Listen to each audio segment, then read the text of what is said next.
বর্তমান পরিস্থিতিতে শিক্ষার্থীদের কাছে পাঠ্যবই দিতে অন্তর্বর্তী সরকারকে প্রয়োজনীয় সময় দেওয়া প্রয়োজন বলে মন্তব্য করেছেন খুলনা প্রকৌশল ও প্রযুক্তি বিশ্ববিদ্যালয়ের উপাচার্য অধ্যাপক মোহাম্মদ মাসুদ। তিনি বলেন, বিশ্ববিদ্যালয়ের যে কোনো সমস্যা শিক্ষার্থীদের সঙ্গে আলোচনা করে সমাধান করা উচিত। ওবায়দুল রশিদের রিপোর্ট।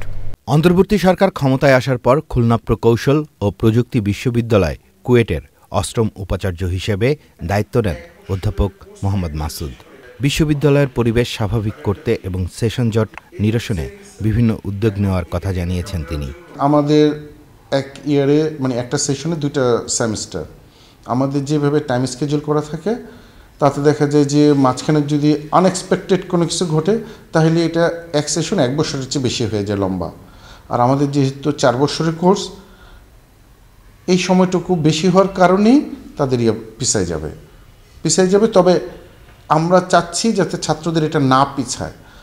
এই কারণে আমরা যত দ্রুত সম্ভব অ্যাডমিশন টেস্ট নিয়ে ছাত্রদের নিয়ে একাধিক ব্যাচ নিয়ে ক্লাস চালাচ্ছি। এখন যেমন আমাদের 5টা ব্যাচ ক্লাস চলতেছে, নতুন আরেকটা ব্যাচ আগামীকালকে ভর্তি হবে আমার। এদের ক্লাস শুরু করবো আমি এপ্রিল মাসে ইনশাআল্লাহ। আমরা একাডেমিক কাউন্সিলের সিদ্ধান্ত নিয়ে রেখেছি। সুতরাং এপ্রিল মাসে দেখা যাবে যে আমাদের 6টা ব্যাচ হয়ে যাবে। সম্পূর্ণ লোডটা পড়বে আমার টিচারদের উপর। টিচাররা এটা হাসিমুখে মেনে নিচ্ছে ছাত্রদের ভালোর জন্য, যে হয়তো দেখা যাবে যে 2 বছর পরে ছাত্ররা এই সেশন থেকে বেরিয়ে আসবে, যে জটটা তৈরি হচ্ছে। তা না হলে একটা ছাত্রর জীবন থেকে 1 বছর চলে যায়। অগাস্টে যখন আন্দোলন শেষ হয়, আমি ভাইস চ্যান্সেলর হিসেবে 12 তারিখে রুটিন দায়িত্বে জয়েন করি। তারপর আমরা 2 সপ্তাহের মধ্যে ছাত্রদেরকে ক্লাসে ফিরিয়ে নিয়ে আসছি। ছাত্রদের দাবি আছে, অবশ্যই প্রত্যেকটা ছাত্রের দাবি থাকে, আন্দোলন থাকে। এইগুলো যদি প্রশাসন যৌক্তিক দাবিগুলা মেনে নেয় তাহলে ছাত্রদের আন্দোলনগুলো থাকে না। কিন্তু আমি যদি একরকম হয়ে বসে থাকি যে না আমি শিক্ষক, আমি সব কিছু বুঝি, ছাত্ররা একদম কিছু বুঝে না, তাহলে হয়তো জটিলতা তৈরি হয়।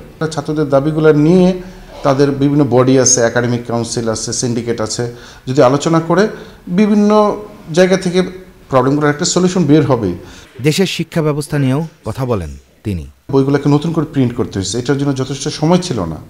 যেহেতু যথেষ্ট সময় ছিল না, ওইটুকু সময় গভর্নমেন্ট হাতে পায়নি যে জানুয়ারির 1 তারিখে সবাইকে বইটা দিতে পারবে।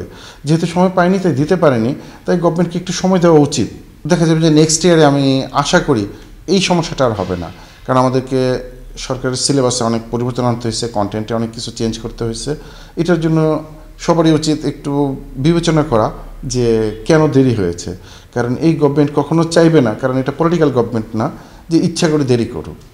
তারা যেহেতু কিছু সংস্কার করছে, এই জন্য ওনাদেরকে একটু সময় দেওয়া উচিত আমাদের, সব ঠিক করে যেন আমাদের হাতে তুলে দিতে পারে। শিক্ষার্থীদের বিভিন্ন সমস্যার সমাধান করা সহ শিক্ষার মান উন্নয়নে দেশের সব বিশ্ববিদ্যালয়ের কাজ করা উচিত বলে মনে করেন অধ্যাপক মোহাম্মদ মাসুদ। এই গভর্নমেন্ট কখনো চাইবে না। Obaidul Rashid, channel I, Dhaka.